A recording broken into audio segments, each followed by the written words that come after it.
Baiklah, Assalamualaikum warahmatullahi wabarakatuh.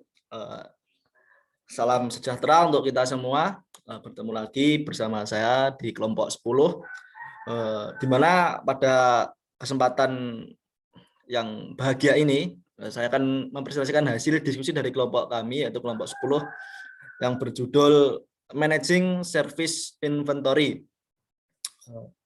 Kemudian sebelum itu, perkenalkan terlebih dahulu anggota-anggota dari kelompok kami. Yang pertama ada saya sendiri, Jafar Gustian, 2019-447. Kemudian yang kedua ada Bagus Wisnu Pribadi, NIM 2019-468. Kemudian ada Zainus Syarif Fawaskam, 2019-428. Dan terakhir ada Dito Abimanyu, 2019-486. Langsung saja kita menuju ke materi yang pertama. Yang pertama ada apa itu Managing Service Inventory. Jadi sini managing service inventory atau manajemen inventory atau manajemen persediaan merupakan proses yang kompleks, terutama untuk perusahaan-perusahaan yang lebih besar. Tetapi sebenarnya dasar-dasarnya sama saja, terlepas dari ukuran atau jenis perusahaannya. Di perusahaan-perusahaan besar biasanya barang terlebih dahulu ditaruh di area penerimaan gudang dalam bentuk bahan baku atau komponen-komponen. Lalu kemudian dimasukkan dalam tempat penyimpanan stok atau rak. Sementara di perusahaan-perusahaan yang lebih kecil, barang yang diterima dapat langsung ditaruh di tempat penyimpanan stok. Kemudian yang kedua ada inventory teori. Jadi inventory teori di sini adalah teori persediaan, mencakup beberapa aspek persediaan barang dan perlengkapan. Antara lain, peran yang dimainkan inventaris dalam pengoperasian layanan, karakteristik berbagai sistem persediaan, dan biaya yang terlibat dalam memelihara persediaan. Jadi inventory teori atau teori inventaris. Kemudian role of inventory in service. Inventory melayani berbagai fungsi dalam organisasi jasa. Seperti memisahkan tahapan dalam siklus distribusi, mengakomodasi permintaan musiman yang berat, dan mempertahankan pasokan bahan sebagai lindung nilai terhadap kenaikan biaya yang diantisipasi. Itu pengertian dari role inventory service. Kemudian ada inventory sistem karakteristik. Di sini apa itu sistem inventory karakteristik? Yaitu untuk merancang atau intinya menerapkan dan mengelola sistem persediaan. Kita harus mempertimbangkan karakteristik stok yang akan disimpan dan memahami atribut dari berbagai sistem persediaan yang tersedia. Jenis permintaan pelanggan. Saat mengevaluasi jenis permintaan, pertama-tama kami mencari apa saja tren siklus atau musiman. Itu untuk cara untuk mengetahui inventory sistem karakteristik. Intinya di sini itu memahami karakteristik. Seperti itu. Selanjutnya yaitu ada slide berikutnya. Kami persilahkan untuk Saudara Bagus Wisnu untuk mempresentasikan. Kami persilahkan. Baik, selanjutnya adalah relevant cost of an inventory system. Biaya penyimpanan persediaan adalah biaya yang berubah secara langsung dengan jumlah item disimpan dalam stok. Biaya peluang yang terkait dengan modal yang terkait dalam persediaan adalah yang utama. Komponen biaya penyimpanan. Komponen lainnya adalah biaya asuransi, biaya keusangan, biaya kerusakan, dan biaya penanganan langsung. Biaya pemesanan adalah biaya yang berubah secara langsung dengan jumlah pemesanan yang dilakukan. Persiapan pesanan, transportasi, penerimaan, dan inspeksi pada saat kedatangan merupakan kontributor utama biaya pemesanan pembelian dari pemasok. Next.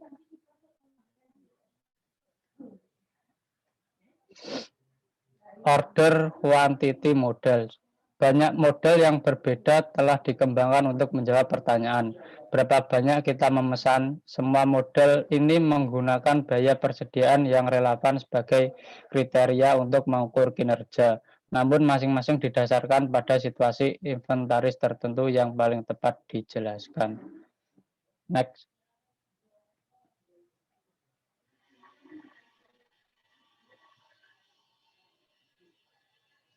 Selanjutnya adalah biaya pemesanan, yaitu A. Menyiapkan spesifikasi barang yang akan dibeli. B. Menentukan atau mengidentifikasi pemasok potensial dan meminta penawaran. C. Mengevaluasi tawaran dan memilih pemasok. D. Negosiasi harga. E. Menyiapkan pesanan pembelian. F. Menerbitkan atau mengirimkan pesanan pembelian ke pemasok luar. G. Menindaklanjuti untuk memastikan bahwa pesanan pembelian diterima oleh pemasok biaya. Next. Selanjutnya penerimaan dan pemeriksaan. A. Transportasi, pengiriman, dan penjemputan. B. Mempersiapkan dan menangani catatan penerimaan dan dokumen lainnya. C. Memeriksa paket untuk kerusakan yang terlihat. D. Membongkar barang. E. Menghitung atau menimbang barang untuk memastikan jumlah yang benar telah dikirimkan. F. Mengambil sampel dan mengirimkannya ke organisasi inspeksi dan pengujian. G. Memeriksa atau menguji barang untuk memastikan bahwa barang tersebut sesuai dengan spesifikasi pembelian. H. Memindahkan item ke area penyimpanan. Untuk slide selanjutnya akan dilanjutkan oleh teman saya, Zainus Syarif Fawas. Baik, saya akan menjelaskan yang ketiga, yaitu memegang atau membawa biaya. Satu, beban bunga atas uang yang diinvestasikan dalam persediaan. Dua, biaya oportunitas modal yang terkait pada barang inventaris, gudang, dan lain bagian dari sistem persediaan. Yang ketiga, pajak dan asuransi. Empat, memindahkan barang untuk masuk dan keluar dari toko inventaris dan mencatat pergerakannya. 5, pencurian dan perampokan. 6, menyediakan sistem keamanan untuk melindungi inventaris. 7, kerusakan dan pembusukan. Yang 8, keusahaan suku cadang dan pembuangan bahan usang. Yang 9, depresiasi. 10, ruang dan fasilitas penyimpanan. 11, menyediakan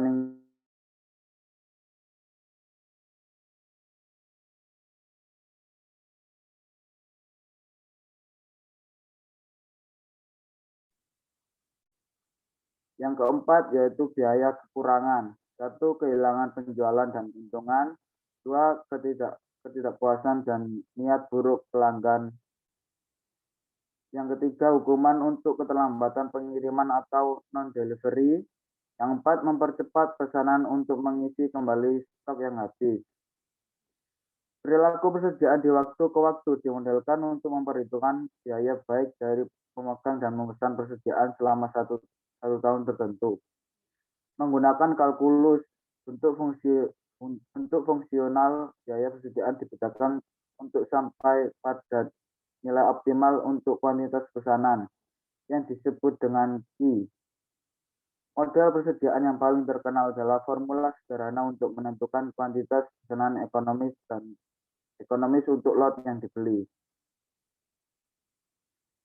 Selanjutnya yaitu economic order quantity atau model kuantitas pesanan ekonomi sederhana yang mengasumsikan tingkat konstan permintaan dan tidak ada kehabisan stok adalah model yang sangat akurat untuk barang belanjaan eceran seperti gula, tepung, dan bahan pokok lainnya. Dalam situasi ini, permintaan tampak konstan karena sejumlah besar pelanggan melakukan pembelian skala dalam jumlah kecil dan kehabisan stok kebutuhan ini tidak diperbolehkan. Yang kedua yaitu inventory model with planned progress, yaitu ketika pelanggan bersedia untuk mentolerir sufficient stock.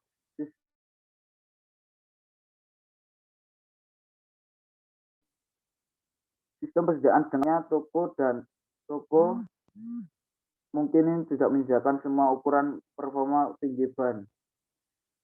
Mengetahui bahwa pelanggan bersedia menunggu 1 atau 2 hari jika ban rentu habis dan dari saham. Namun agar strategi ini dapat diterima oleh pelanggan, pengiriman yang dijanjikan tanggal harus dipatuhi dan harus dalam jangka waktu yang wajar. Selanjutnya yaitu inventory model with minimum discount. Pemasok memiliki kepentingan mereka sendiri dalam ukuran kuantitas pesanan. Biaya produksi berjalan, uang untuk mengatur dan sering menghasilkan ukuran batch yang ekonomi. Misalnya, waktu dan usaha yang diperlukan untuk membuat 4 lusin kue keping coklat tidak banyak lebih dari untuk memegang 1 lusin. Demikian pula, perusahaan manufaktur memiliki kepentingan dalam mendorong pelanggan untuk membeli dalam ukuran batch penuh. Selanjutnya akan dilanjutkan oleh Dito Abimanyu. Selanjutnya ada inventory management under uncertainty. Kunci untuk manajemen persediaan di bawah ketidakpastian adalah konsep tingkat layanan.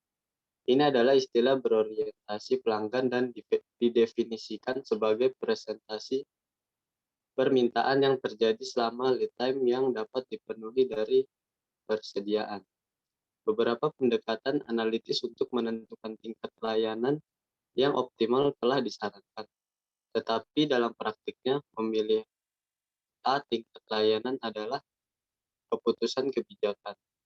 Pertimbangkan, misalnya sebuah toko serba ada tergantung pada persaingan dan kesabaran pelanggan. Bir dingin mungkin memerlukan tingkat layanan 99%, tetapi tingkat layanan 95% mungkin sesuai untuk roti segar.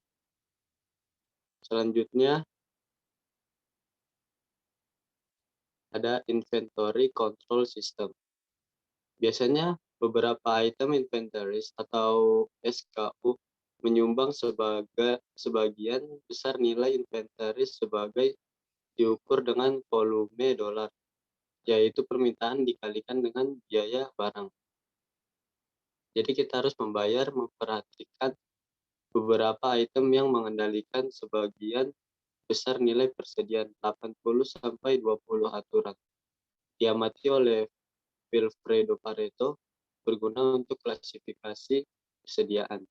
Sistem klasifikasi ABC yang ditunjukkan secara grafis pada gambar 18.11 sering digunakan untuk mengatur SKU menjadi 3 kelompok tergantung pada nilainya. Selanjutnya, single period model for perishable goods. Bisnis terkadang mengakumulasi persediaan untuk mengantisipasi penjualan di masa depan yang akan terjadi dalam waktu singkat. Setelah itu barang yang tidak terjual berkurang drastis dalam nilai. Contoh retail termasuk pohon Natal, kue-kue segar, buah dan sayur segar, majalah, dan surat kabar. Mengingat beberapa data tentang pengalaman penjualan masa lalu, pertanyaannya untuk menjawab adalah berapa banyak untuk saham. Jika terlalu kecil, jumlah pesanan menghasilkan kemungkinan dari penjualan yang hilang. Namun jika jumlah pesanan terlalu besar, stok yang tidak terjual menunjukkan kerugian investasi yang mungkin memiliki nilai sisa minimal. Selanjutnya, ada retail discounting model. Bagaimanapun, pengecer pasti tidak akan pernah menjualnya di bawah ini biaya. Dilema dapat diselesaikan dengan menentukan harga diskon impas yang akan menghapus inventories dalam waktu singkat, dan dengan demikian menghasilkan modal untuk diinvestasikan saham bagus yang akan berubah dengan cepat. Dalam retail, keuntungan adalah fungsi dari markup dikalikan oleh omset. Next.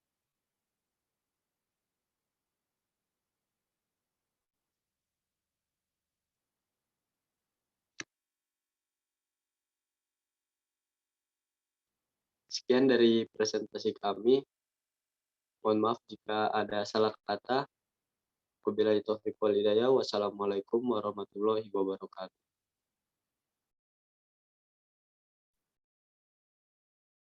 Ya, itu tadi hasil presentasi dari kelompok 10 yang berjudul Managing Service Inventory.